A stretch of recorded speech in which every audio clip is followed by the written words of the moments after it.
समान दाता नहीं, याचक शिष्य समान। तीन लोक की संपदा, सो गुरु दीना दान। राम कृष्ण से कौन बड़ा, उन्हों तो गुरु कीन। तीन लोक के ये धनी, गुरु आगे अधीन।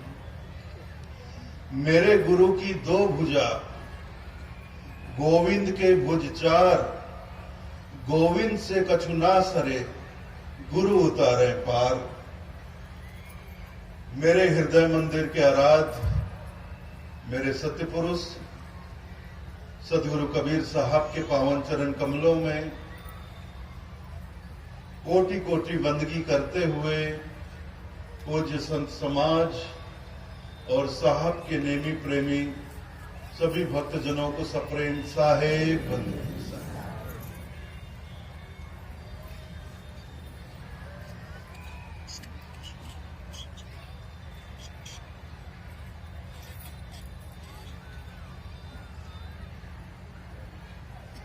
गुरु में ही वो सामर्थ्य है कि हम भटके हुए जीवों का उद्धार कर सकें। भव सागर में भटक रहे हमारे जैसे अनंत जीवों को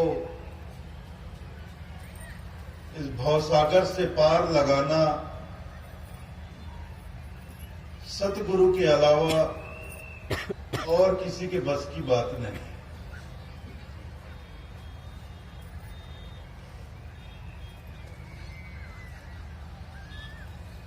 चौरासी के चक्कर से, चौरासी के भटकाव से यदि हमें उबरना है, बचना है, तो निश्चित रूप से हमें गुरु के शरण में आना ही पड़ेगा। ये आज की बात नहीं रही, ये युगों युगों की बात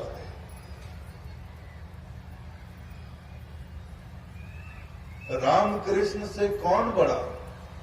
साहब ने कहा कि राम कृष्ण से कौन बड़ा, इनसे बड़ा कौन हुआ? उन्हों तो गुरु की, उनको भी गुरु बनाना पड़ा। तीन लोक के ये धनी, राम और कृष्ण तो तीन लोक के धनी थे, तीन लोक के स्वामी थे, मालिक थे। गुरु आगे अधीन, लेकिन ये भी गुरु के आगे अधीन थे और अधीन होकर ही गुरु के शरण में गए, तभी जीवन सफल हुआ। तो अधीन होकर गुरु के शरण में जाना ये बहुत बड़ी बात है।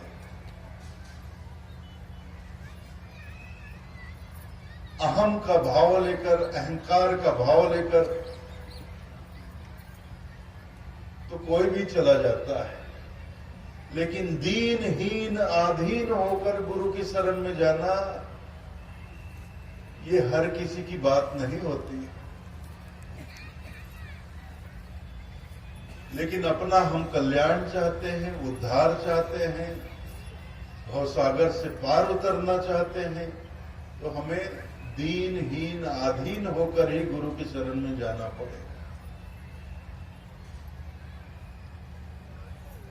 सतगुरु चरण में जाकर देखो, खुला मोक्ष का द्वार है।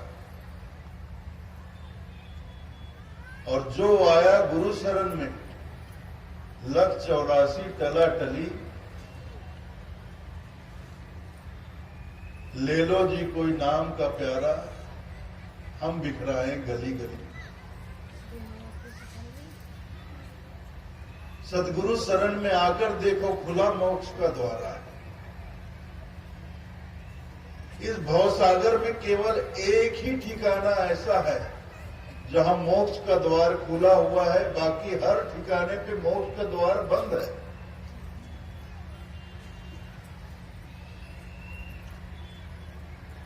साहब कहते हैं मेरे गुरु की दो भुजा गोविंद के भुज चार, गोविंद से कछु ना सर एक गुरु उतारे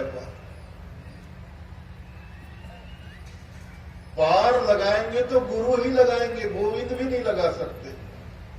गोविंद भी अवतार लेकर इस धरती पर आए तो उनको भी गुरु शरण में ही जाना पड़ा। तो गुरु शरण ही एकमात्र ऐसा ठिकाना है जहां हमसे मोक्ष का द्वार खुलता है।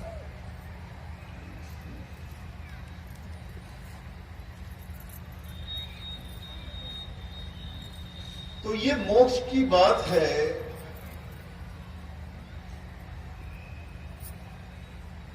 पहली बात तो यह है,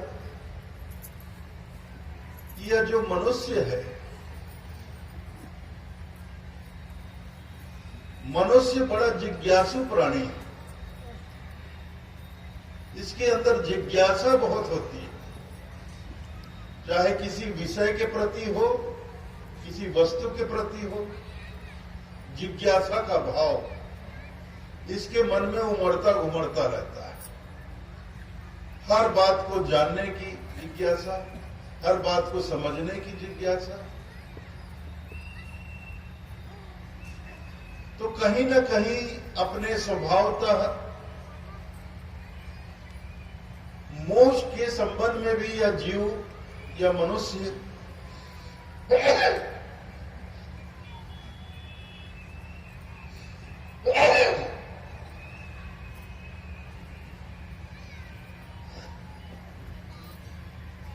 मोक्ष के संबंध में भी यह मनुष्य जिज्ञासा करता है।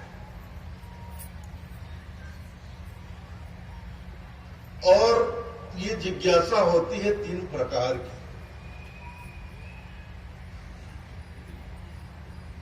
एक तो होती है बाल जिज्ञासा।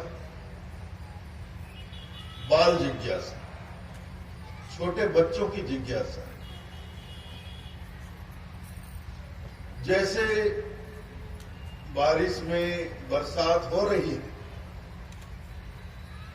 ऊपर से पानी बरसता हुआ देखकर बच्चे के मन में जिज्ञासा जागती है कि यह पानी आखिर ऊपर से बरस कैसे रहा है।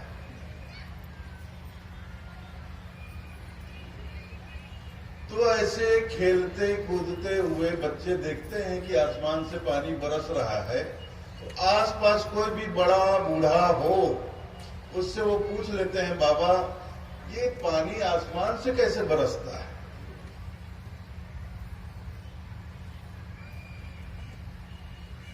तो जो बड़े बूढ़े होते हैं वो बच्चों को कह देते हैं कि बेटा आसमान में बहुत सारे हाथी बैठे हुए हैं, वो अपने सूंड में पानी भर भर कर ऐसे फुहारा मारते हैं, वही पानी गिरता है।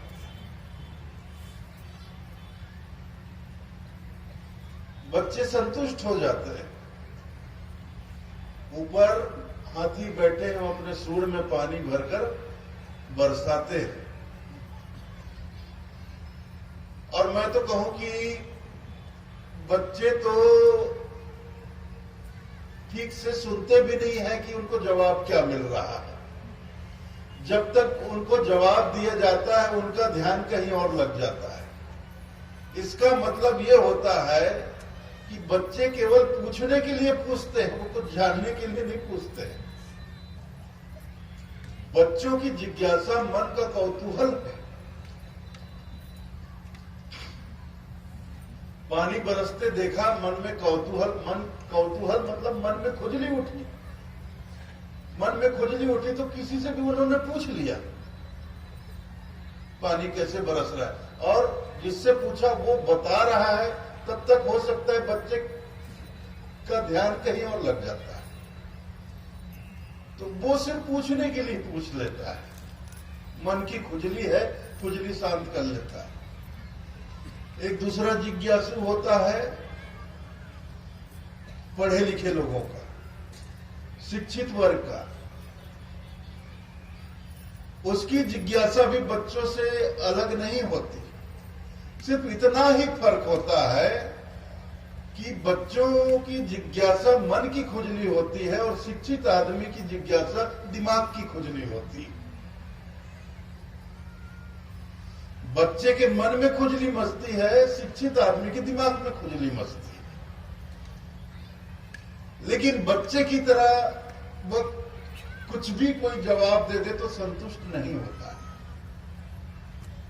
उसको जवाब सटीक चाहिए, तर्क संगत चाहिए।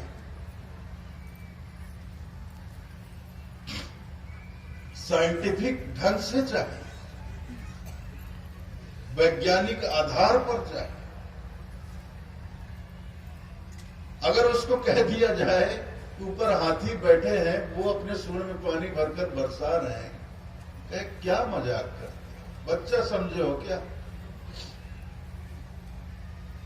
ऊपर कहां से हाथी पहुंच गए?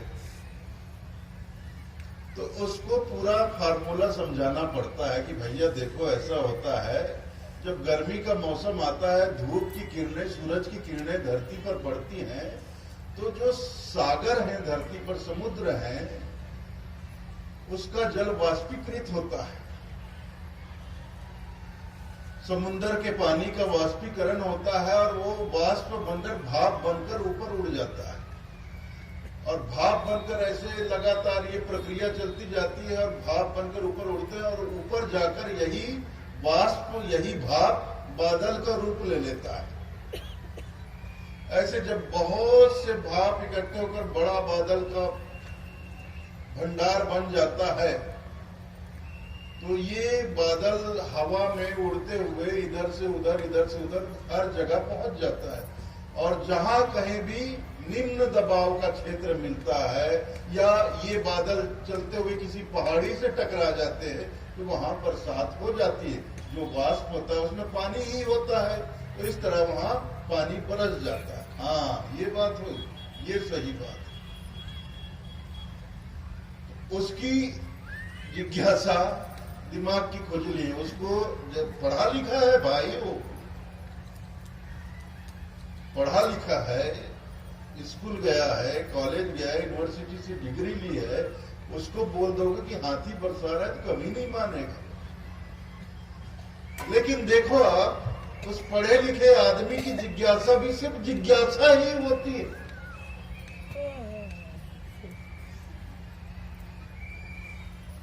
लेकिन एक तीसरा वर्ग भी होता है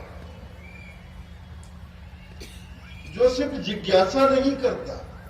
वो सिर्फ जिज्ञासु नहीं होता, जिज्ञासु के साथ साथ पिपासु भी होता है। वह केवल पानी के बारे में जानना नहीं चाहता, वो पानी के बारे में जानना ही नहीं चाहता। पिपासु अर्थात प्यासा आदमी, जिसका कंठ प्यास से सूख रहा हो, मरा जा रहा हो प्यास से, वो पानी के बारे में पूछता नहीं है कि पानी कैसे बरसता है, पानी कैसे बनता है, H2O का फार्मूला, उससे कोई मतलब नहीं है उसका।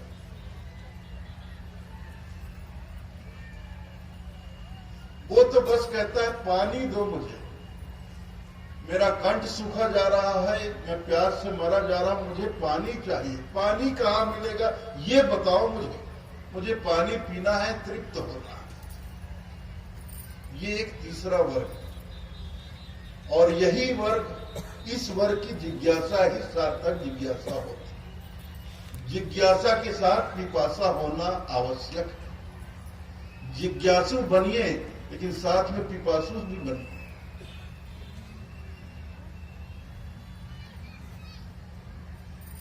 तो मोक्ष के प्रति भी ऐसी ही लोगों की जिज्ञासा होती है।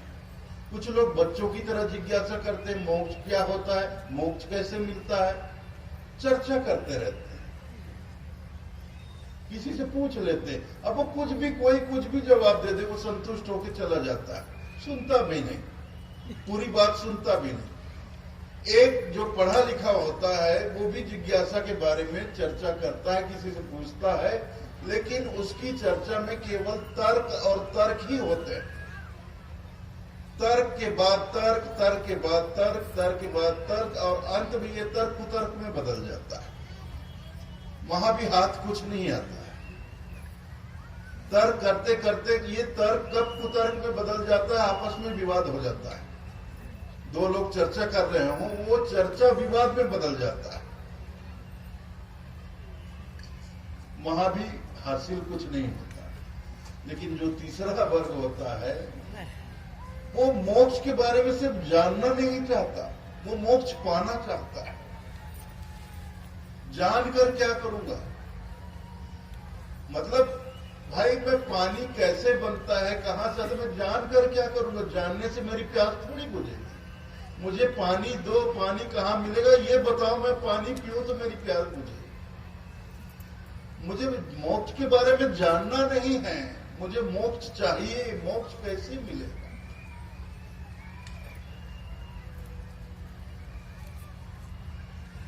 तो ये तो गुरु की, सच्चा गुरु अगर मिले, उनके शरण में जाए, वही समाधान मिलेगा। एक गांव में एक संत जी रहते थे। गांव के बाहर ही एक कुटिया थी उनकी। बड़े सिद्ध महात्मा थे, चिंतन मनन करते रहते थे, गांव के लोगों को उपदेश भी देते थे, शिक्षा भी देते थे। उनकी झोपड़ी के पास ही एक बहुत ही गांव का गरीब आदमी था। उसके पास भी गांव में कोई अच्छा घर मकान नहीं था। तो उसने भी संत जी की कुटिया के थोड़ी दूर पे अपने लिए एक झोपड़ी बना ली थी। वो झोपड़ी में रहता था, अकेला था, उसका कोई नहीं, अकेला था। घास फूस की मिट्टी का दीवार बना लिया था, पर घास फूस से छप्पर डाल दिया था, और घर में केवल एक दरवाजा, खिड़की तक नहीं थी बेचारे के घर में। तो एक बार उसके मन में जिज्ञासा उठ गई, यही मोक्ष की जिज्ञासा। तो वो रोज अपने घर से देखता है कि संत जी सामने रहते हैं, उनके यहाँ दूर दूर से लोग आते हैं, उनके पास बैठते हैं, उनका सत्संग सुनते हैं, उनसे उपदेश लेते हैं। क्यों ना मैं उनके पास जाऊं, उनके पास बैठकर मैं जानूं कि मोक्ष कैसे मिलेगा, इस संसार से, इस भवसागर से बाहर निकालने का क्या तरीका है, क्या उपाय है। तो वो गया संत जी के पास। संत जी स्नान ध्यान करके सवेरे तिलक चंदन करके पूजा पाठ करके अपनी कुटिया के सामने बैठे हुए थे। वो गया, प्रणाम किया संत जी को, और सामने पालथी हाथ जोड़कर बैठ गया, पालथी मारकर बैठ गया। ने कहा, महाराज, हे गुरुदेव, कृपया मुझे बताएं, मुझे मोक्ष कैसे मिलेगा? इस भवसागर से बाहर निकलने का, इस संसार से बाहर निकलने का क्या तरीका है, क्या उपाय है? दया करें, मुझे बताएं। तो संत जी उसकी तरफ देखे और केवल मुस्कुरा दिए, कुछ नहीं बोले। वो बैठा रहा, 2-3 घंटे बैठा रहा, संत जी कुछ नहीं बोले। संत जी ध्यान लगाकर बैठे रहे। 2-3 घंटे बाद वो उठकर चला गया।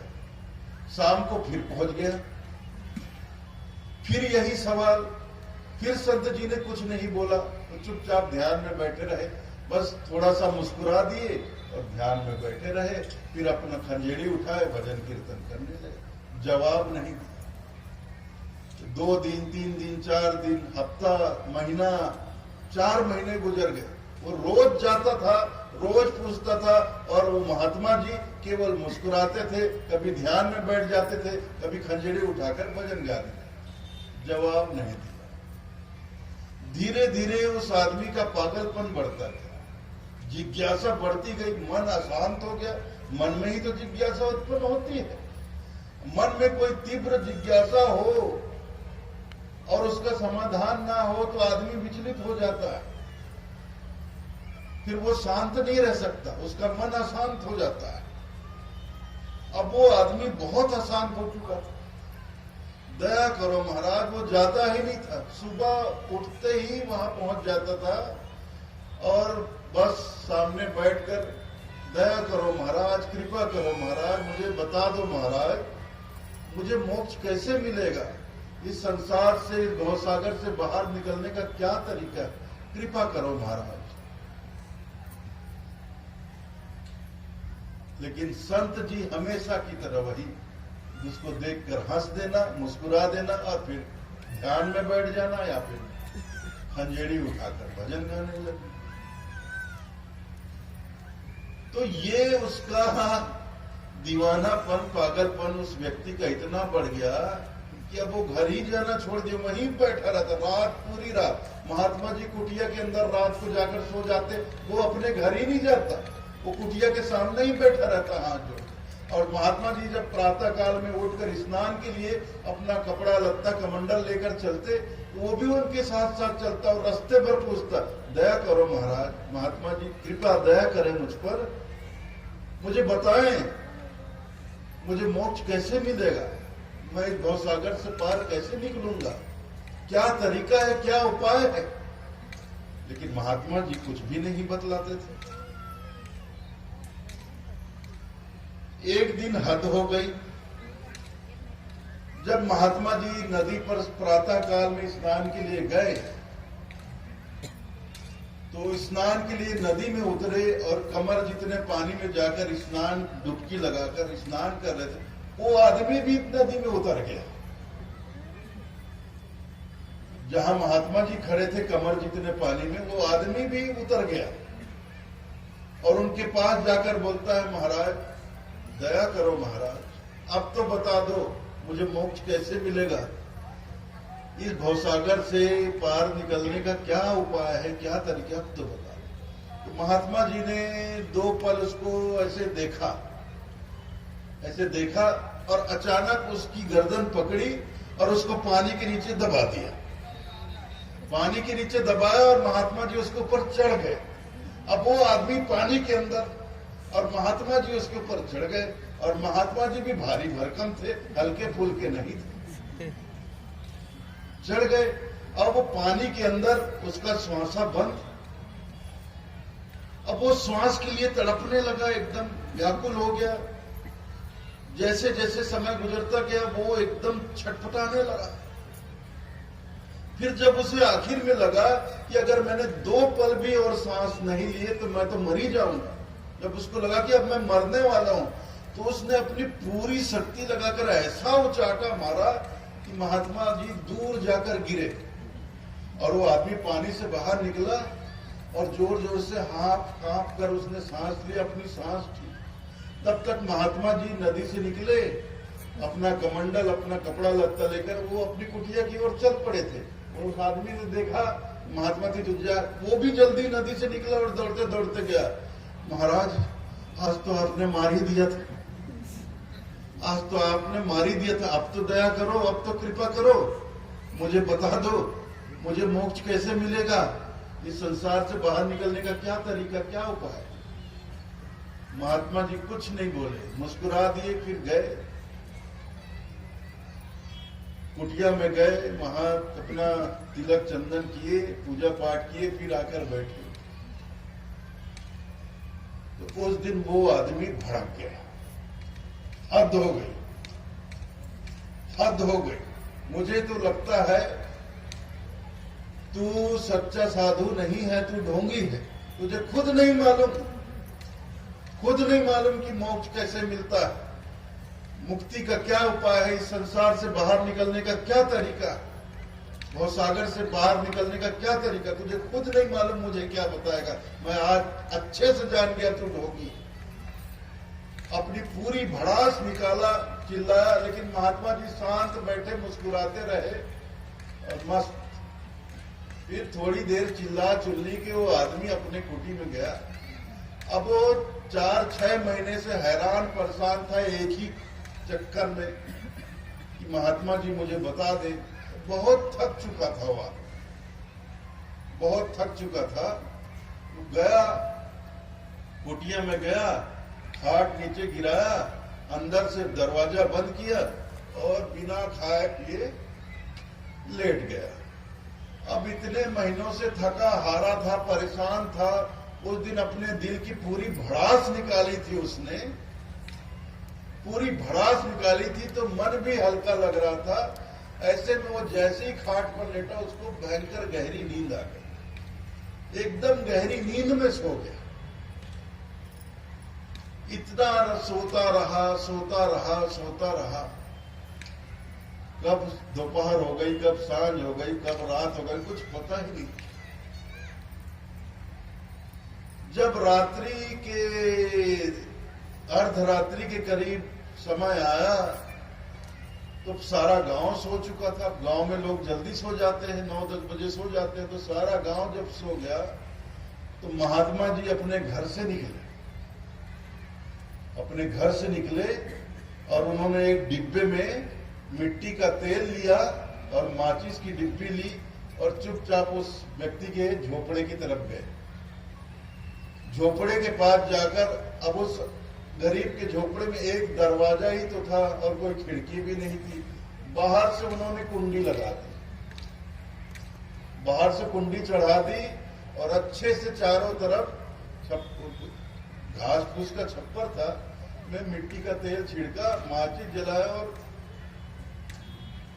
आग लगा दी उसकी, और दूर जाकर बैठकर देखने लगे। जब आग जली और वो आदमी अपनी कुटिया के अंदर खाट पे सोया था, जब उसको गर्माहट लगी, अब घास फूस की झोपड़ी थी, बस दीवार ही मिट्टी का था और अच्छी खासी मिट्टी का था, मोटा था, मिट्टी का दीवार मोटा था, कोई ऐसे बहुत कमजोर भी नहीं था। लेकिन ऊपर से जब घास फूस का छप्पर जलने लगा तो कुछ चिंगारी गिरी उसके हाथ पैर पे पड़ी, तो देखा अरे मेरी तो पूरी झोपड़ी भर धू करके जल रही है, ये क्या हो गया। उठा, दरवाजे की तरफ दौड़ा, अंदर से कुंडी खोली, दरवाजा खोला, पता चला कि बाहर से बंद है, किसी ने बाहर से दरवाजा बंद कर दिया। क्या करूं, कैसे करूं, खूब खींचा लेकिन दरवाजा भी मजबूत था, टूटा भी नहीं। फिर इधर से उधर, उधर से उधर, क्या करूं, कैसे करूं, मेरा पूरा घर जल रहा, पूरा घर जल रहा है। अगर मैं यहां रुका तो ये छप्पर जो जल रहा है, घास फूस का छप्पर, ये कुछ ही देर में गिर जाएगा और मैं यही जिंदा जलकर मर जाऊंगा।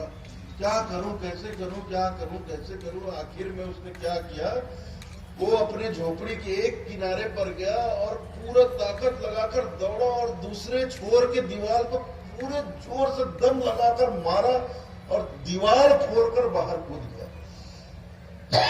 बाहर कूद गया, दीवार फोड़कर, मिट्टी का दीवार फोड़कर बाहर निकल गया। जब बाहर निकला तो देखा कि गांव के लोग जाग गए थे, बहुत से लोग इकट्ठा हो गए थे, कोई बाल्टी में, कुछ हंडी में, कुछ अलग अलग पात्र में पानी लेकर उसके घर की आग बुझाने का प्रयास कर रहे थे। तो उसने देखा चारों तरफ, ठीक है गांव के लोग तो इतना सहयोग करते हैं, किसी के घर में आग लगे तो आग बुझाने का तो काम करते, तो बहुत लोग आग बुझा रहे थे। अब वो घबराया हुआ सा, बहुत डरा हुआ सा, कांपा हुआ सा, एकदम खड़ा देख रहा था चारों तरफ कौन कौन क्या कर रहा है। अचानक उसको वो महात्मा जी दिखाई पड़ गए। वो बैठे थे और जैसी नजर से नजर मिली, उसकी नजर महात्मा जी से मिली, महात्मा जी जोर से हंसे, पूरा दांत निकाल कर बत्ती सी दिखा दी उसको। उसके तन बदन में आग लग गई, तन बदन में आग लग गई। वो गया महात्मा जी के पास और महात्मा जी के पास जाकर बोलता है, मुझे शक है। क्या शक है? ये आग लगी नहीं, लगाई गई है। तो महात्मा जी, तू ठीक कहता है, ये आग लगी नहीं, लगाई गई और मैंने लगाई।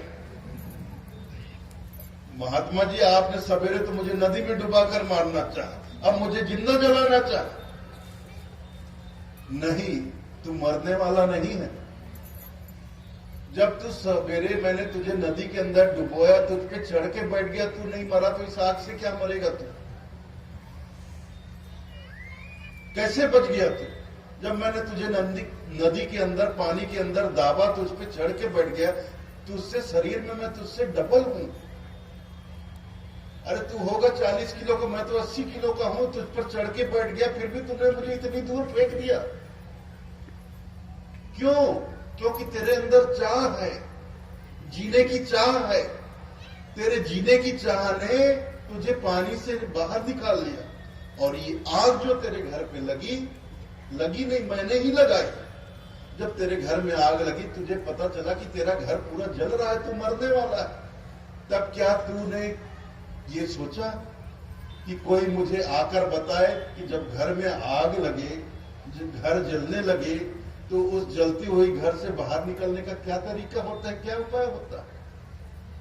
कि तूने कोई शास्त्र पुराण खोला, शास्त्र पुराण खोला, शास्त्र पुराणों में क्या लिखा है कि जब घर में आग लगे तो जलते हुए घर से बाहर निकलने का क्या तरीका होता है, क्या उपाय होता है? तूने पढ़ा शास्त्र पुराण, खोला? नहीं। ना तो तूने किसी की मदद ली, ना किसी से पूछा, ना कोई शास्त्र पुराण तूने खोला। तुझे जीना था, तेरे अंदर जीने की चाह थी, तू दीवार फोड़कर बाहर निकल गया। तो बेटा, जिसके अंदर चाह होती है, अगर राह ना भी हो तो भी वो राह निकाल लेता है, लेकिन जिसके अंदर चाह ही ना हो, जिसके अंदर चाह ही ना हो, उसके लिए 10 दरवाजे भी खुले रहे तो भी वो छोड़कर नहीं जाता है।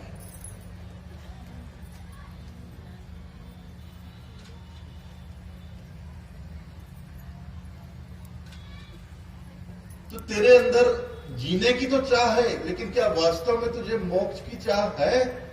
क्या तू वास्तव में जैसे जलते हुए घर से दीवार फोड़कर निकल आया, क्या तुझे वास्तव में इस भवसागर से, इस संसार से भी बाहर निकलने की चाह तेरे अंदर है, कि बस ऐसे ही तू पूछ रहा है? तेरे मन की खोज ली है कि दिमाग की खोज ली है? मोक्ष मोक्ष मोक्ष मोक्ष 6 महीने से पागल हुआ बैठा है, मुझे भी आधा पागल कर दिया। चाह तो है नहीं, प्यास तो है नहीं मोक्ष की, पिपासा तो है नहीं, बस जिज्ञासा तेरे अंदर घुस गई कहीं से और तूने मुझे परेशान कर डाला। जैसे तेरे अंदर जीने की चाह, वैसे जिस दिन मोक्ष की चाह तेरे अंदर जाग जाएगी, तू किसी से पूछेगा नहीं, तू किसी से पूछेगा नहीं कि मुझे मोक्ष कैसे मिलेगा। तू कोई शास्त्र पुराण नहीं खोल के पढ़ेगा कि मोक्ष कैसे मिलता है, नहीं। जिस दिन तेरे अंदर प्यास जाग जाएगी कि मुझे मोक्ष चाहिए, मुझे इस संसार से, भवसागर से बाहर निकलना है, उस दिन तू निकल जाएगा। अपना समय बर्बाद नहीं करेगा किसी के पीछे। इसी को साहब ने कहा है, 10 द्वार का पिंजरा, 10 द्वार का पिंजरा, तामे पंछी पौन, निकसय तो अचरज भलो, रहिबो तो अचरज भलो, निकसय अचरज को। 10 द्वार का पिंजरा, तामे पंछी पौन, रहिबो तो अचरज भलो, निकसय अचरज को। ये 10 द्वार का पिंजरा, मानव शरीर 10 द्वार का पिंजरा, 10 इंद्रियां और 10 के 10 द्वार खुले हुए। देखो आप, साहब ने जो बात कही है, बहुत गहरी बात कही है उन्होंने। 10 द्वार का पिंजरा, तामे पंछी पौन, 10 द्वार का पिंजरा है। ऐसा पिंजरा है जिसके 10 दरवाजे हैं और 10 दरवाजे खुले हुए हैं, दरवाजे बंद नहीं हैं, दरवाजे सबके सब खुले हुए हैं और पिंजरे के अंदर पंछी बैठा हुआ। रहिबो तो अचरज भलो, अगर 10 के 10 दरवाजे खुले होने के बाद भी वह पंछी पिंजरा छोड़कर मुक्त आकाश में नहीं उड़ रहा है, तो ये देखकर आपको अचरज होगा। लेकिन वो पंछी पिंजरे से बाहर निकलकर आसमान में उड़ जाए तो आपको कोई आश्चर्य नहीं होगा, क्योंकि उसको तो उड़ना ही चाहिए, उसको तो उड़ना ही चाहिए। जब दरवाजा खुला हुआ है तो उसको तो अपने बंधन से निकल ही जाना चाहिए, लेकिन ऐसा नहीं।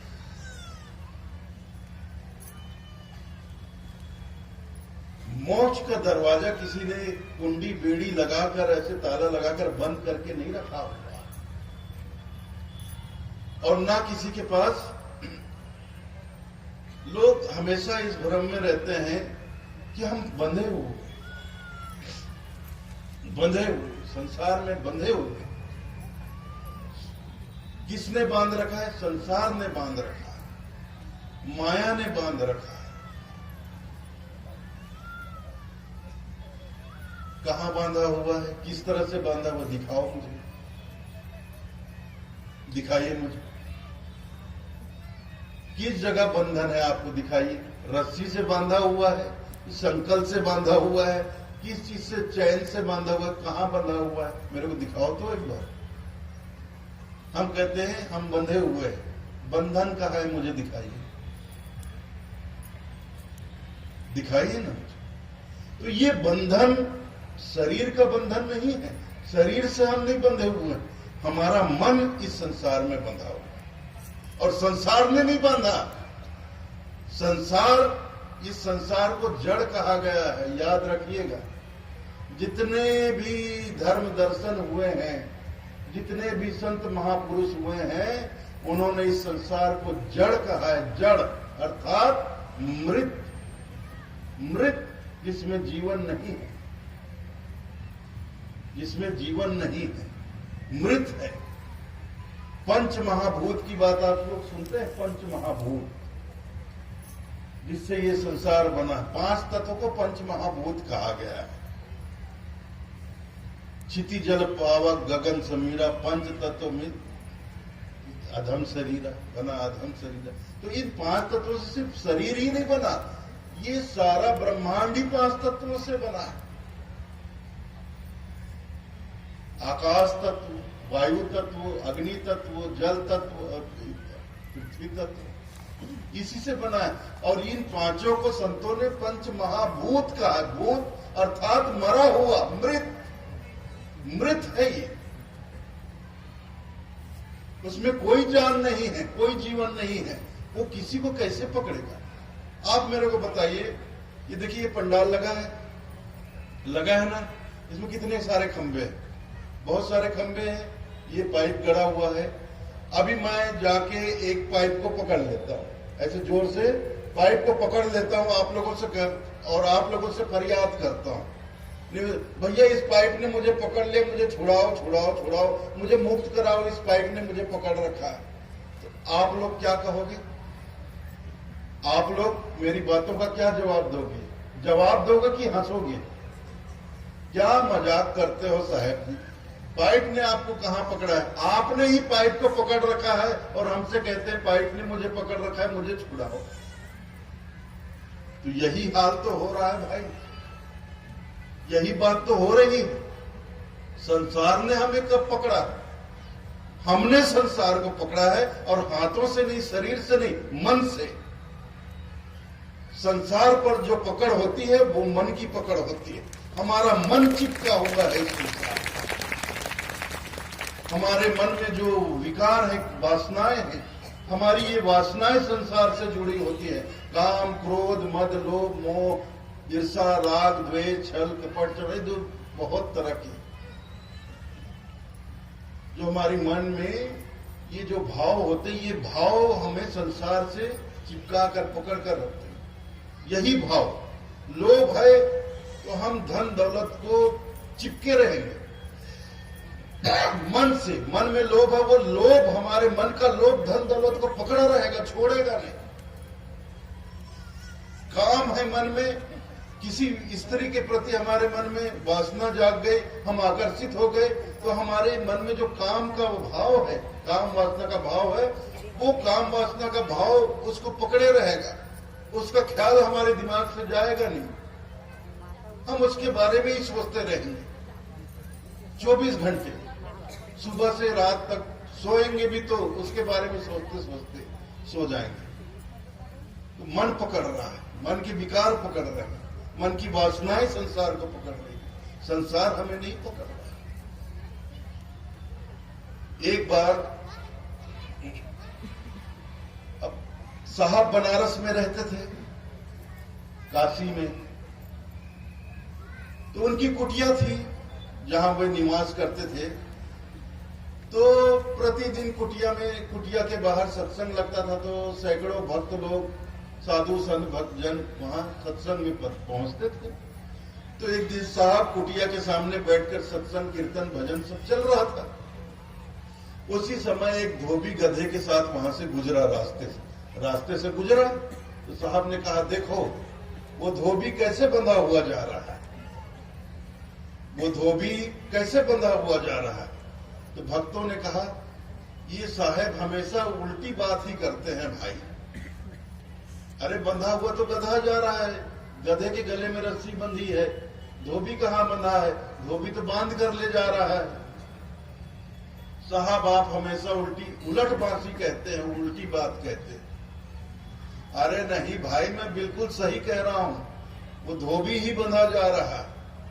साहब आपकी बात हमें समझ में नहीं आती। भक्तों ने कहा, आपकी बात हमें समझ में नहीं आती। साहब ने कहा, आ जाएगी। तभी क्या हुआ, धोबी के हाथ से रस्सी छूट गई। जैसी रस्सी छूटी, गधे को पता चला धोबी के हाथ से रस्सी, वो गधा भागा, वहां से भागा, एकदम सरपट भागा। तो उस गधे को पकड़ने के लिए धोबी भी उसके पीछे भागा। तब साहब ने कहा, देखो देखो उस तरफ देखो, गधा बंधा है कि धोबी बंधा है, देखो। अरे गधा तो धोबी के साथ जाना ही नहीं चाहता, वो तो अपने रास्ते जाना चाहता है, वो धोबी ही उसके पीछे पड़ा है। तो फिर बंधा तो नहीं है, बताओ मेरे, गधा बंधा है कि धोबी बंधा है? तो यही हाल हमारा है। संसार तो हमारे हाथ आना ही नहीं चाहता। ये जो संसार है हमारे हाथ आना ही नहीं चाहता, हम ही इसके पीछे दौड़ रहे हैं, और जितना दौड़ रहे हैं संसार उतना ही हमसे दूर भाग रहा है। अब सबकी दौड़ अलग है, कोई किसी चीज के लिए दौड़ रहा है, कोई किसी चीज के लिए दौड़ रहा है, कोई किसी चीज के लिए, सबकी अपनी अपनी दौड़ है। छोटे बच्चे तितलियों के पीछे दौड़ते हैं, छोटे छोटे बच्चे, तितलियां उड़ती है तो तितली पकड़ने के तितलियों के पीछे दौड़ रहे हैं। उससे बच्चे बड़े हुए, नवयुवक हुए, तो उनके मन में फिर वही मैजिकल वर्ड लव, प्यार, तो जिसे वो जो उनको पसंद आ जाए, कोई कन्या उसे पसंद आ जाए, कोई लड़की, तो वो दिन रात उसके पीछे दौड़ता रहता है, उसके पीछे घूमता रहता है। और कुछ उम्र बड़ी हुई, फिर लालच मन में आ जाता है, तो अब ज्यादा से ज्यादा धन कमाऊं, पैसा कमाऊं, तो धन दौलत के पीछे जमीन जायदाद बनाऊं, मकान बनाऊं, और जमीन बनाऊं, अपने बाजू वाला जमीन बिके तो उसको भी खरीद लूं, ज्यादा से ज्यादा अपनी जमीन बना लूं, घर और बना लूं, घर और बड़ा कर लूं, 2 मंजिल बना लिया, 1 मंजिल और बना लूं। ये दौड़ है, इस तरह की दौड़ है।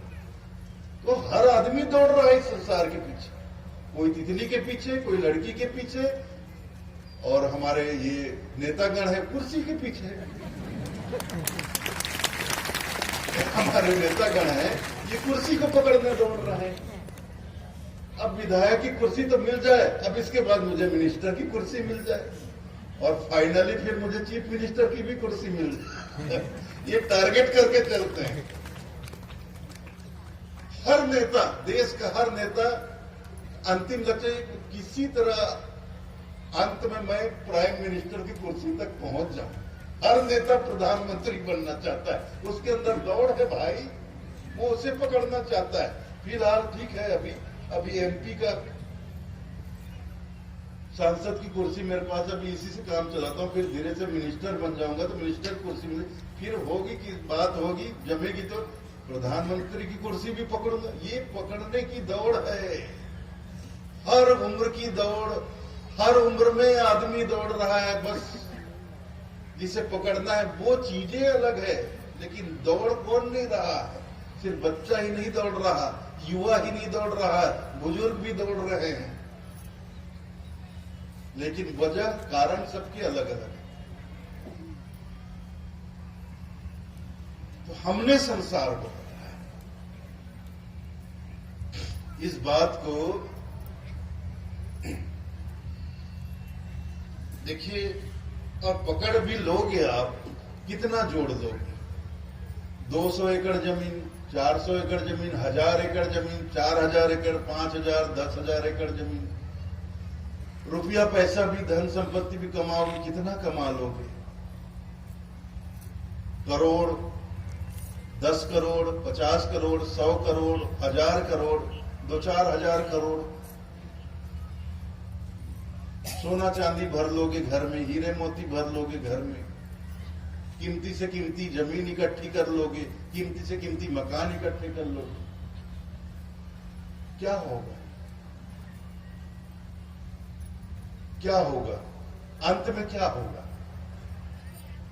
ये कुछ भी आपके साथ जाने वाला है।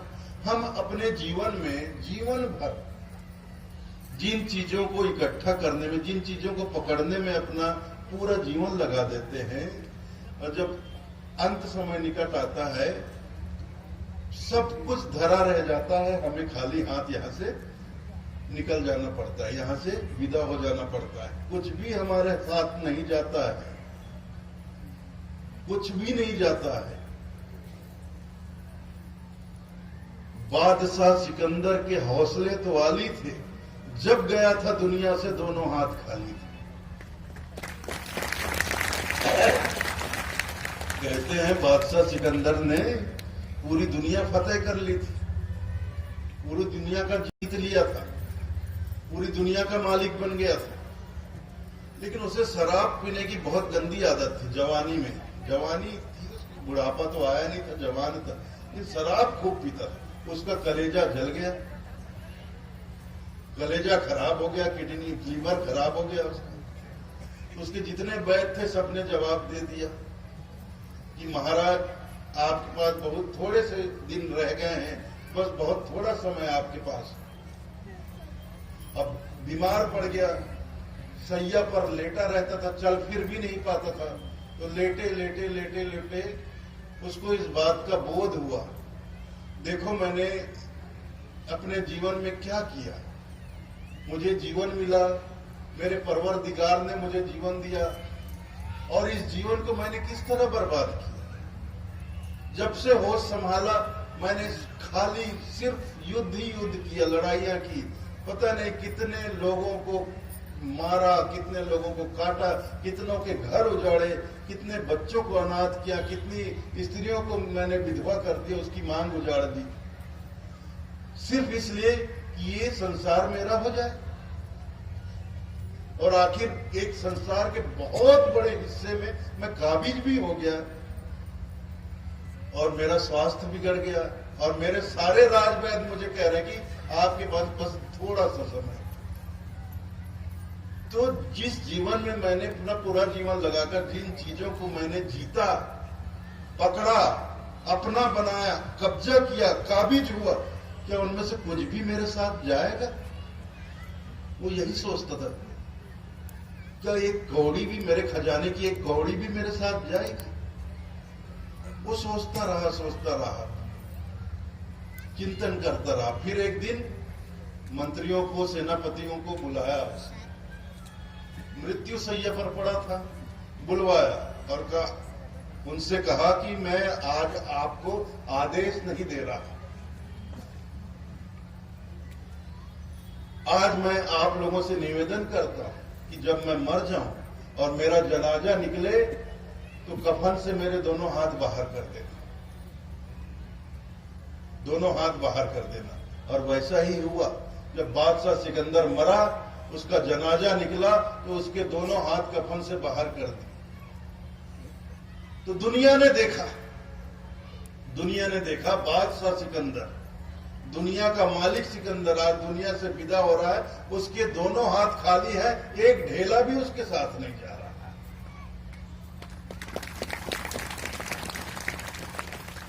जब पूरी दुनिया जीत कर बादशाह सिकंदर एक ढेर मिट्टी का ढेला अपने साथ नहीं ले जा सका, तो हम लोग क्या लेकर जाएंगे जी, जो इतना दिन भर हाय हाय करते हैं कि ये मेरा हो जाए, वो मेरा हो जाए, वो मेरा हो जाए, इसे भी मैं, इस पर भी कब्जा कर लूं, उस पर भी कब्जा कर लूं, इसे भी खरीद लूं, उस पर भी खरीद लूं, इतना जोड़ने का।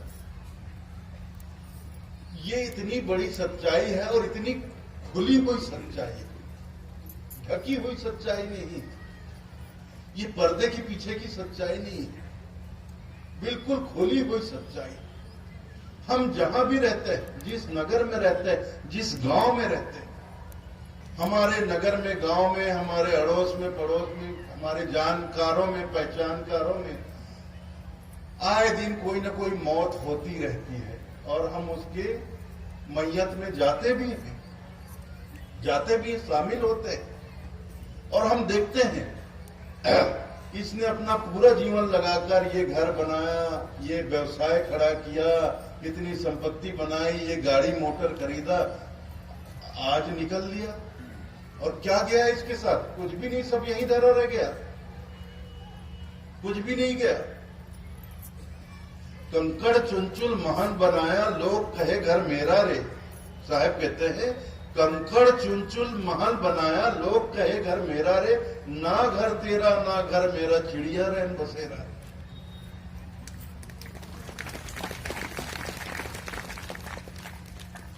संसार भैया न मेरा है न तुम्हारा, संसार तो एक सराय है। साहब ने कहा है ना, इस सराय में मुसाफिर क्या क्या तमाशा हो रहा। कोई बटोरे कंकड़ पत्थर, कोई बैठा रो रहा।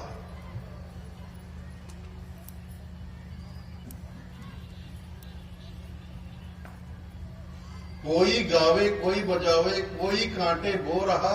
कहत कबीर सुनो भाई साधो, आज कल दिन दो रहा। इस सराय में मुसाफिर क्या क्या तमाशा हो रहा। इस संसार को साहब ने सराय कहा और साहब कहते हैं कि इस सराय में देखो क्या क्या तमाशे हो रहे हैं।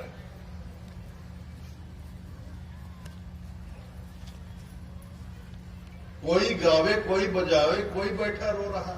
अब जिसको कुछ मिल गया वो गा बजा रहा है, खुशियां मना रहे। जिसको कुछ नहीं मिला वो सिर पकड़कर रो रहा।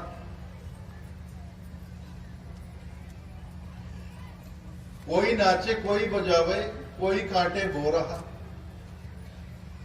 कोई नाच गा रहा है, खुशियां मना रहा है एक तरफ, तो कोई एक दूसरे के लिए कांटे, मतलब कोई कांटे बो रहा। अब कांटा कोई अपने लिए तो बोता नहीं, मतलब दुनिया में 100% समर्थन आज तक किसी को नहीं मिला और न कभी मिलेगा। अब समर्थक होते हैं तो विरोधी भी होते हैं, तो विरोधियों के लिए हम सोचते हैं इनके लिए हम कांटा बो देते हैं। लेकिन ये भी बहुत कड़वा सच है, जो बोता है वही काटता है। हम भले बो रहे हो किसी और के लिए, लेकिन सच यही है कि जो बोता है वही काटता है। इसलिए साहब हमें चेतावनी देते हैं, जो तो को कांटा बोए वाको बो तुम फूल, ताको फूल के फूल है, वाको है त्रिशूल।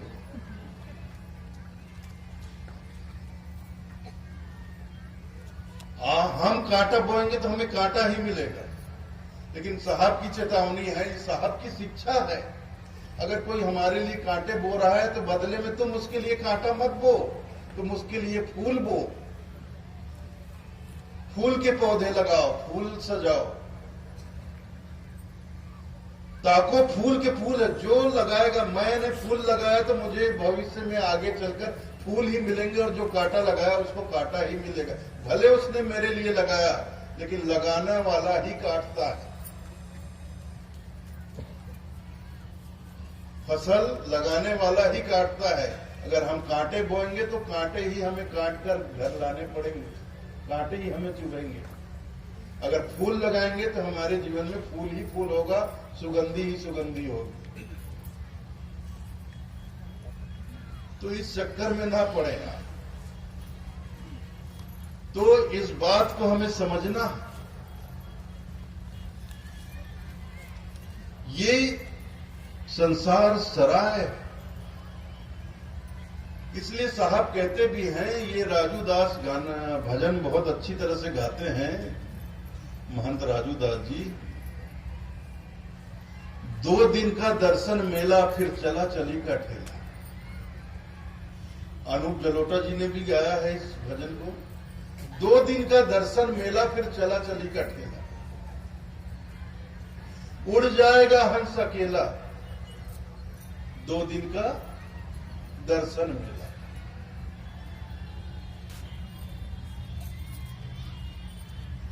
ये 2 दिन का दर्शन मिले सराय मेले में। जैसे अभी मेला लगा है, लोलेसरा का मेला लगा है, आप लोग अलग अलग गांव से आए हैं, अलग अलग जगह से आए हैं, तो क्या यहाँ लोलेसरा इस मेला क्षेत्र में बसने के लिए आए हैं कि मेले का आनंद लेने आए हैं? बताइए। मेले का आनंद लेने आए हैं ना, कि यहाँ बसने आए हैं? बसने तो नहीं आए हैं। आपका घर तो कहीं और है, किसी और गांव में है, दूसरे गांव में है, दूसरे नगर में है। जैसे ही मेला समाप्त होगा आप सब अपने अपने घर लौट जाएंगे। लेकिन ये संसार भी तो दर्शन का मेला है। यहाँ ये जीव आता है दर्शनानंद करने के लिए। ये जीवों का मेला है, यहाँ लगा है संसार में, और परमात्मा ने ही लगाया।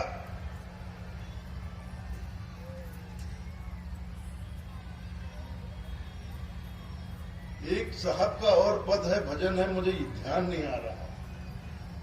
यही दम का मेला, मिलना हो तो मिलजुल लीजिए, यही दम का मेला। साहब की एक वाणी है, मिलना हो तो मिलजुल लीजिए, यही दम का मेला। मतलब आपस में मेल मिलाप करना है, प्रेम से मिलना जुलना है, आनंद उत्सव करना है, कर लो, यही दम का मेला। ये मेला सदा नहीं चलना है, फिर सबको निकल जाना है। 2 दिन का दर्शन मेला, फिर चला चली का ठेला, सबको निकल। सराय में कोई रहता है क्या? हम बाहर घूमने फिरने जाते हैं, किसी सराय तो अब बहुत कम हो गया, आजकल होटल का चलन बहुत हो गया, हर जगह होटल होटल। तो ठीक है, होटल में रुकते हैं, होटल में कमरा लिए, 2 कमरा लिए, 3 कमरा लिए, 2 दिन 4 दिन 8 दिन 10 दिन रुके, फिर वहां से हमको निकल जाना पड़ता, फिर वापस अपने घर आ जाते हैं। लेकिन जीव जो यहाँ आया है इस संसार के मेले में, तो यहाँ आकर ऐसे रम गया है, ऐसे रम गया है कि वापस अपने घर जाना ही भूल गया। अरे मैं तो इस दर्शन के मेले में आया था, आपस में दर्शनानंद प्राप्त करने आया था, मिलना जुलना करने आया था, मेल जोल करने आया था, आनंद उत्सव मनाने आया था। आनंद मनाकर फिर मुझे अपने घर वापस चले जाना था, लेकिन नहीं, भूल ही गए जाना। अनंत जन्मों, 1-2 जन्म नहीं, अनंत जन्मों से यहीं पड़े हुए, जाने का नाम ही नहीं ले रहे। और जाने के सारे रास्ते खुले हुए, कहीं कोई रास्ता बंद नहीं। और ना हमें संसार में किसी ने पकड़ा है, बांधा है, हमने ही, हमारे मन ने संसार को पकड़ लिया है। तो मन को समझाएं। देखिए, सत्संग की यही बात होती है, साधु संतों की संगति का यही लाभ होता है कि जो बात हमें सामान्य तौर पर समझ में ना आ रही हो, वो सत्संग में बैठे तो संतों की कोई ऐसी वाणी निकल जाती है मुख से, जो हमारे सीधे हृदय में उतर जाती है, और जो बातें हमें बहुत जटिल लगती है वो बहुत आसानी से हमें समझ में आ जाती है। एक बार क्या हुआ, सदगुरु कबीर साहब भ्रमण पर थे, तो भ्रमण करते हुए एक राज्य से दूसरे राज्य, इस तरह के राज्य तो नहीं थे उस समय, तो रजवाड़ा था, छोटे छोटे राज्य हुआ करते थे, छोटे छोटे राजा अपने अपने राज्य में राज करते थे। और साहब के समय में तो मुगल काल था, बाहरी लोगों का शासन था, तो बादशाह, यही बादशाह लोग थे। तो एक महल के सामने से साहब गुजरे भ्रमण करते करते, तो शाम का समय हो गया था, शाम का समय हो गया था, दिन डूबने वाला था, सूरज डूबने वाला था। तो महल के द्वार पर कुछ द्वारपाल खड़े थे, 4-5। तो साहब एकदम से महल के अंदर प्रवेश करने लग गए, तो द्वारपालों ने उनको रोक दिया। ए बाबा जी, कहाँ जाते हो आप, अंदर कहाँ जा रहे हो? तो साहब ने कहा, भाई देखो, मैं भ्रमण पर हूं, अब ये दिन ढलने वाला है, तो मैंने ये सराय देखा, मुसाफिर खाना देखा, तो सोचा रात्रि विश्राम कर लूं, सुबह निकल जाऊंगा। अरे संत, पागल हुए तुम बाबा जी? ये तुम्हें सराय नजर आता है, मुसाफिर खाना नजर आता है, धर्मशाला नजर आता है? अरे ये तो हमारे बादशाह का, हमारे राजा का महल है। राजा का महल है, क्या बात करते हो, बेकार बात करते हो। ये तो धर्मशाला ही है, सराय है। मुझे रात रुकना है, मुझे थोड़ी ना यहाँ जीवन भर रुकना है, डेरा थोड़ी ना डालना है। बस रात रुकना है, सुबह सवेरे पैरट ही में भोर काल में निकल जाऊंगा। फिर घुसने लगे, फिर उन्होंने ऐसे में हल्ला गुल्ला हुआ तो राजा के कानों तक बात पड़ी। बादशाह जो था, बादशाह था, वो बादशाह आवाज सुनकर वो द्वार पे आ गए। अब संध्या समय वो भी टहल रहे होंगे मंत्रियों के साथ, वो आ गए। आकर बोले, ए फकीर, ये क्या तमाशा कर रखा है तुमने? राजन, मैंने कोई तमाशा नहीं किया बादशाह, तमाशा तो आपके द्वारपाल कर रहे हैं। क्या तमाशा कर रहे हैं द्वारपाल? महाराज, मैं तो सीधे से निवेदन कर रहा हूं कि दिन ढलने वाला है, मैं भ्रमण पर हूं, ये सराय मैंने देखा, ये धर्मशाला मैंने देखा, तो सोचा रात्रि विश्राम करके भोरे में निकल लूंगा। तो ये कहते हैं मुझे अंदर ही नहीं जाने दे रहे हैं। ये कहते हैं हमारे राजा का महल है, घर है। हाँ, बिल्कुल सही कह रहे हैं वो, ये तो मेरा महल है, ये मेरा घर है, मेरा महल है। ये तुमने कैसे सोच लिया कि ये सराय है, कि मुसाफिर खाना है? अरे है राजन, ये सराय ही है। अरे बाबा संत जी, आप पागल हुए हो, लगता है आपका दिमाग फिर गया है। ये महल आपको सराय दिखाई पड़ता है? अच्छा बादशाह जी, राजन, मुझे एक बात बताइए, यही कोई 30-40 बरस पहले भी मैं यहाँ से गुजरा था, तो मैं महल में गया था, तो वहां दरबार में राज सिंहासन पर एक सफेद दाढ़ी मूछ वाले बुजुर्ग वृद्ध व्यक्ति बैठे थे सिंहासन पर। वो कौन थे? वो हमारे दादा हुजूर थे। बादशाह ने कहा वो हमारे दादा हुजूर थे। अच्छा, उसके बाद राजन, अभी यही कुछ मैं 7-8 बरस पहले फिर से यहाँ से गुजरा, तो मैं अंदर दरबार में गया, मैंने देखा कि उसी सिंहासन पर एक अधेड़ व्यक्ति बैठे थे, अधेड़ व्यक्ति थे। वो कौन थे राजन? वो हमारे अब्बा हुजूर थे, तब वो यहाँ के राजा थे। अच्छा, ठीक है राजन, मैं आपकी बात समझ गया। आप कहते हैं ये आपका घर है, आपका महल है, चलो मैं मान लेता हूं। मैं जाता हूं, लेकिन जाने के पहले आपसे एक बात पूछना चाहता हूं। राजन, हो सकता है कि मैं 15-20 साल के बाद फिर यहां से गुजरूं, लौटूं इस तरफ। आप गारंटी देते हैं कि आप मुझे यहां मिलेंगे? आप निश्चित तौर पर पक्के आप बता सकते हैं कि आप ही मुझे यहां मिलेंगे? कोई बात नहीं राजन, ये आपका महल है, आपका घर है, आप रहिए, मैं चलता हूं। तो राजा का दिमाग घूम गया, बादशाह का। भाई, ये 30-40 बरस पहले मेरे अब्बा हुजूर, मतलब दादा हुजूर थे यहाँ, वो नहीं रहे।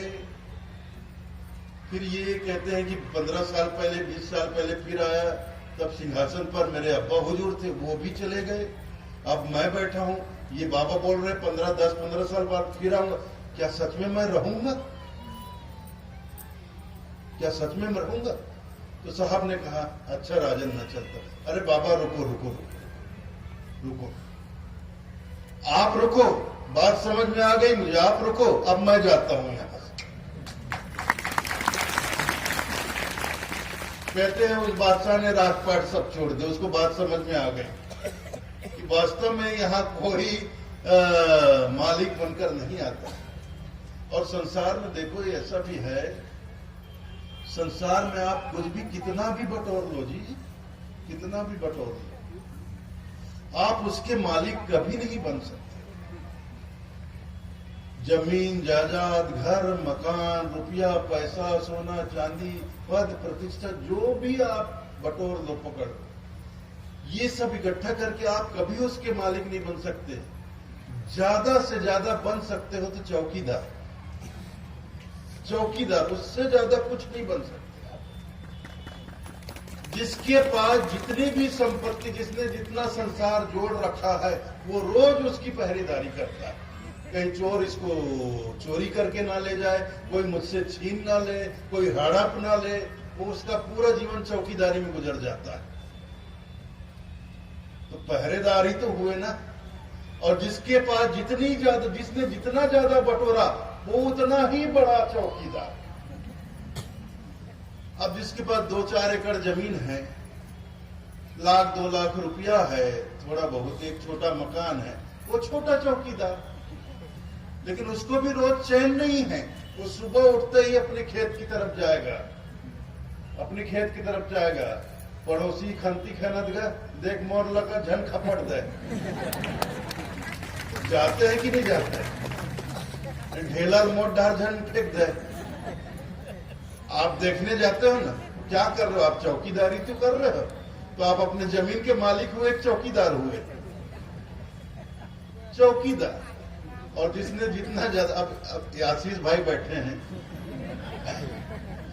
बैठे हैं, विधायक की कुर्सी अभी इनके पास है। अभी इस साल चुनाव है, भयंकर टेंशन होगा, ये कुर्सी मेरे से कोई छीन न ले। कैसे आशीष भाई? होता है कि नहीं होता है टेंशन? कैसे भी करके मुझे ये बचाना है, छीन न जाए।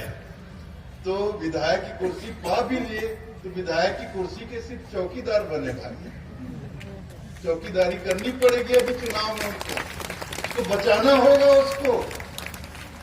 उस कुर्सी को, विधायक की कुर्सी को इनको बचाना होगा, पहरेदारी करनी पड़ेगी, पूरी ताकत लगानी पड़ेगी। यही होता, यही संसार का खेल है। और संसार ने हमें नहीं पकड़ा। जैसे मैंने आपको बताया, संसार तो पंच महाभूत है, जड़ है। जड़ किसी को कैसे पकड़ सकता है? जो मृत है, जिसमें जान नहीं है, जिसमें जीवन नहीं है, वो हमको कैसे पकड़ सकता है? नहीं पकड़ सकता। हमारे अंदर जीवन है। इसलिए जीवन है क्योंकि वह परमात्मा का अंश जीव रूप में हमारे इस पंच भौतिक शरीर में उतरा हुआ, इस पंच भौतिक शरीर में उतरा हुआ। वरना ये शरीर भी मिट्टी का, जिस दिन छोड़ देता है, निकल जाता है वह परम तत्व, ये शरीर मिट्टी का हो जाता है, पार्थिव हो जाता है। इसको मिट्टी में मिला दिया जाता है, या तो अग्नि में जला दिया जाता है या मिट्टी में दफन कर दिया जाता है। ये मिट्टी में का शरीर मिट्टी में मिल जाता है। तो शक्ति हमारे अंदर, जिसके अंदर शक्ति होगी, गति होगी, वही तो कुछ कर पाएगा। तो ये तो शरीर तो पंच महाभूतों से जड़ है, लेकिन इस जड़ शरीर में परमात्मा का अंश जीव रूप में उतरा है। तो शक्ति सारी उसके अंदर है। उसकी शक्ति से ये जड़ मृत शरीर मिट्टी का पुतला गतिमान हो गया है। जैसी वह आत्मा इस शरीर में उतरता है, ये शरीर शक्तिमान हो जाता है, गतिमान हो जाता है।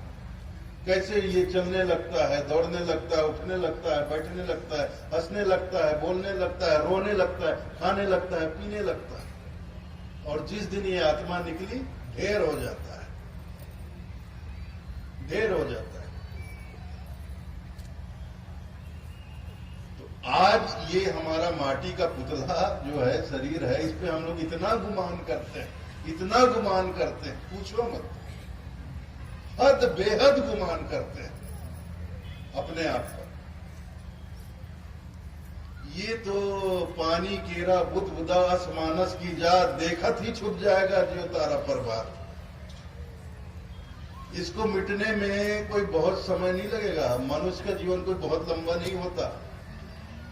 60 साल, 65 साल, 70 साल, 75 साल, इससे ज्यादा नहीं। औसत आयु तो मुश्किल से 65-70 साल रह गया आज की इस प्रदूषण में।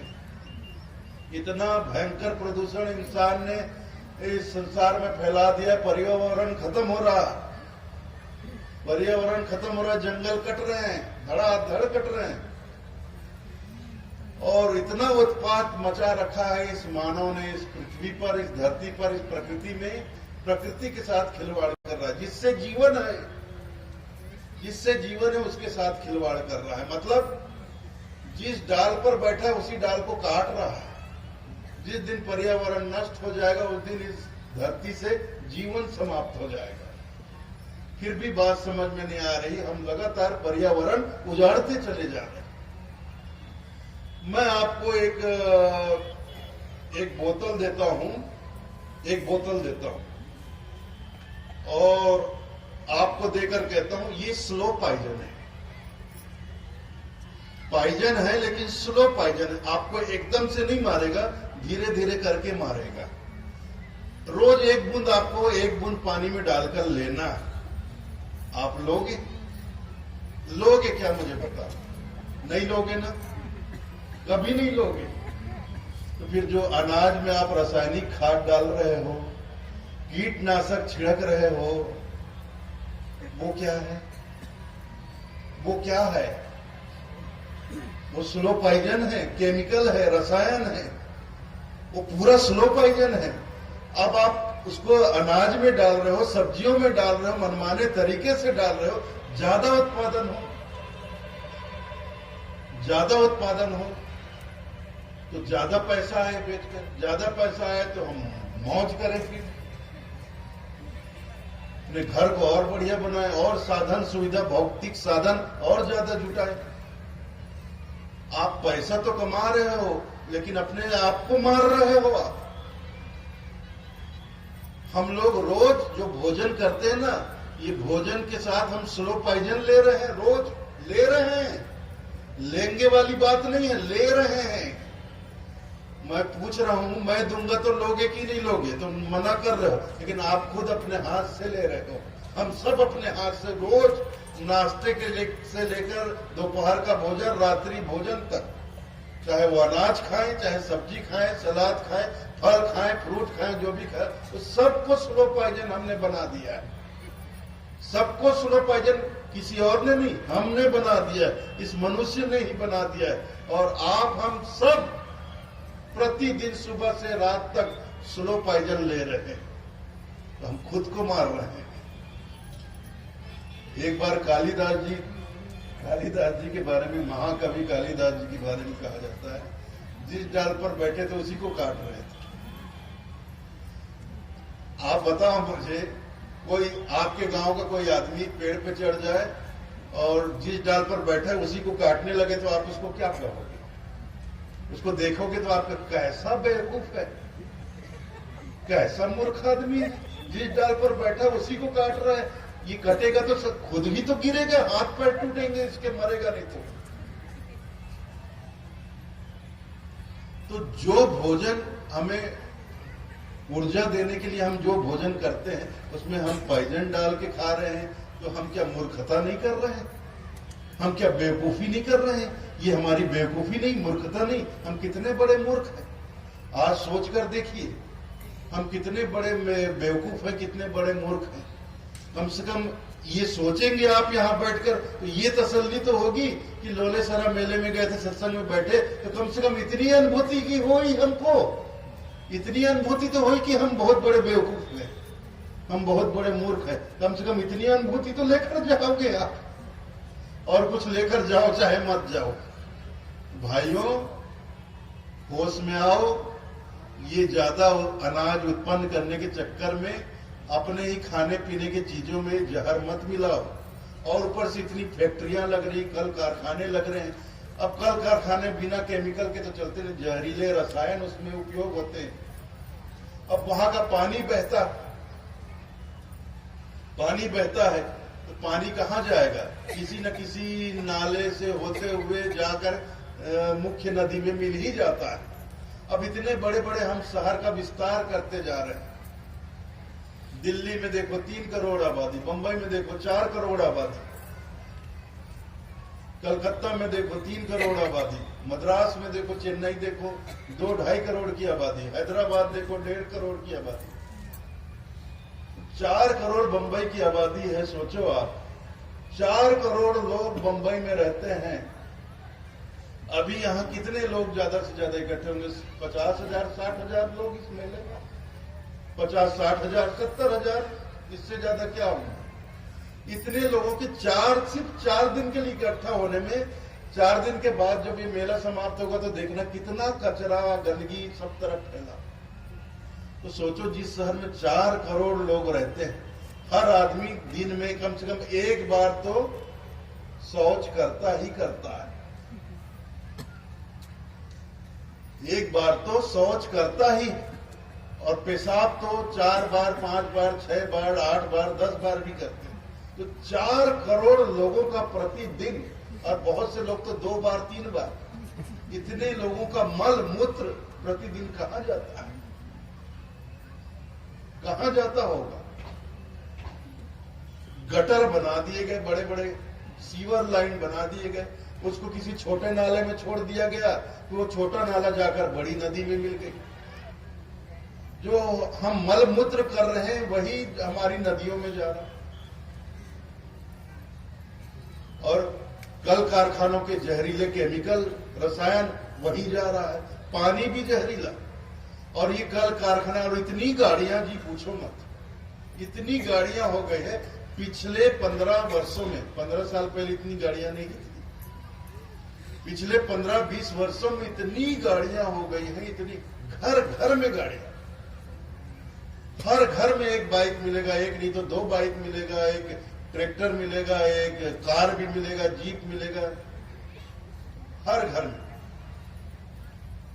और इतने उद्योग लग रहे हैं, बहुत सारे उद्योग लग रहे हैं, उसका धुआं, कार्बन निकल रहा है। तो आदमी को जीने के लिए कार्बन चाहिए कि ऑक्सीजन चाहिए? किसी भी प्राणी को जीने के लिए कार्बन डाइऑक्साइड चाहिए कि ऑक्सीजन चाहिए? ऑक्सीजन चाहिए। और हम लोग क्या पैदा कर रहे हैं? Carbon dioxide. जीने के 3 आधार हैं, देखिए दुनिया में किसी भी प्राणी की: भोजन, पानी और ये श्वास, ऑक्सीजन जो हम लेते हैं। और तीनों में हम जहर घोल रहे हैं। वाकई सच कहता हूं, मेरे से बड़ा मूर्ख, मेरे से बड़ा बेवकूफ दुनिया में कोई नहीं, क्योंकि मैं अपने हाथों से जीवन के तीनों आधारों को जहरीला बना रहा हूं। तो हमें जागना होगा, हमें जागरूक होना होगा, हमें समझना होगा, हमें संभलना होगा। और ये जो हम लोगों ने जो विनाश का तांडव मचा रखा है, इसे रोकना होगा। तभी इस धरती पर, इस सुंदर से ग्रह पृथ्वी पर, इतना सुंदर ग्रह और कोई दूसरा नहीं, इससे सुंदर ग्रह और कोई दूसरा, कई ग्रह है। एक तो कहते हैं वैज्ञानिक कि बहुत से आकाश गंगा है, सिर्फ एक आकाश गंगा नहीं है, लेकिन इस आकाश गंगा का सबसे सुंदर ग्रह तो ये पृथ्वी है। अब हम लोग इसको उजाड़ने में, वो कहते हैं जैसे एक बचपन में किस्सा सुनते थे, एक माली को भूख लगी तो घर जाना चाहता, तो वो बंदरों को, बगीचा बंदरों के हवाले करके चला गया। बंदरों ने उसको ठग दिया। बंदरों ने कहा आप जाओ, भोजन करके आओ, तब तक हम लोग संभालेंगे, पानी वानी अच्छे से डालेंगे, खेतों में पानी वानी अच्छे से डालेंगे, आप बेफिक्र होकर जाओ, आपके आते तक हम लोग बगीचा बढ़िया संभालेंगे। उन पर भरोसा करके वो माली घर चला गया।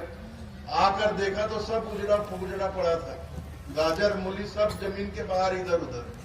बंदरों ने क्या किया था, अब जिम्मा तो ले लिया कि हम लोग संभालेंगे उसके आते तक, और जब वो चला गया तो पानी डालने का समय आया, तो किसमें कितना पानी डालें?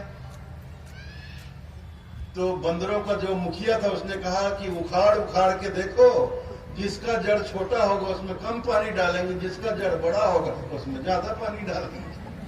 तो सारे बंदर लग गए, सब उखाड़ उखाड़ के सब फेंक दिए, पूरा बगीचा उजड़ गया। और परमात्मा ने इतना सुंदर, इतना बढ़िया ये पृथ्वी को इतना सुंदर बगीचा बना, इससे सुंदर बगीचा और कुछ हो सकता है? लेकिन ये इस बगीचा हाथ आगे हम बंदरों के, साले बंदरों के ही तो वंशज हैं। तो उत्पाद तो करेंगे भैया, उत्पाद कर रहे हैं, सब उजाड़ रहे हैं।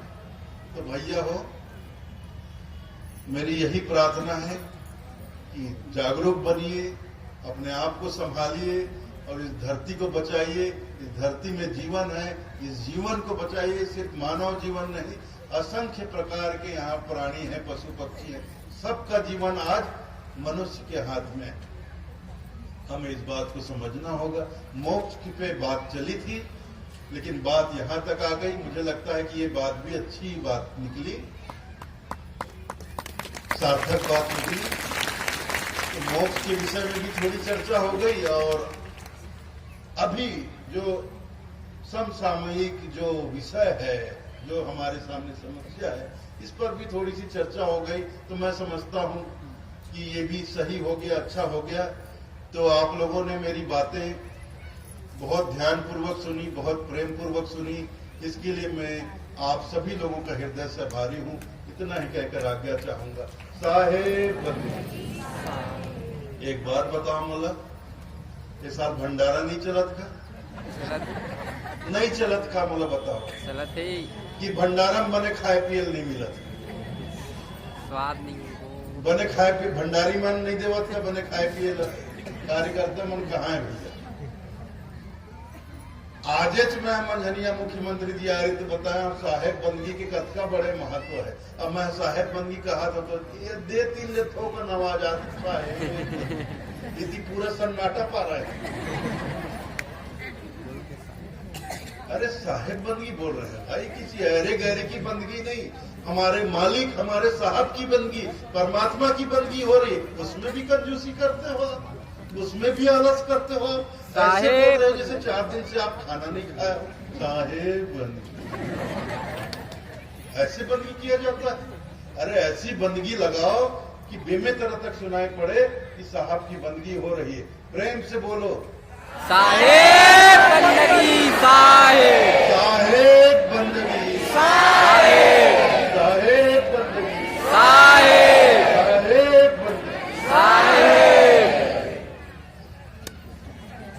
परम पूज्य पंश्री उग्रनाम साहब स्मृति संत समागम मेला द्वितीय दिवस रात्रिकालीन सभा यहाँ संपन्न हो रही है। आइए हम आरती के साथ इस सभा के अंतिम चरण में पहुंचे और हमारे समिति के सम्माननीय सदस्य आरती को लेंगे। श्री राजू दादी साहब आरती चालू रखिए।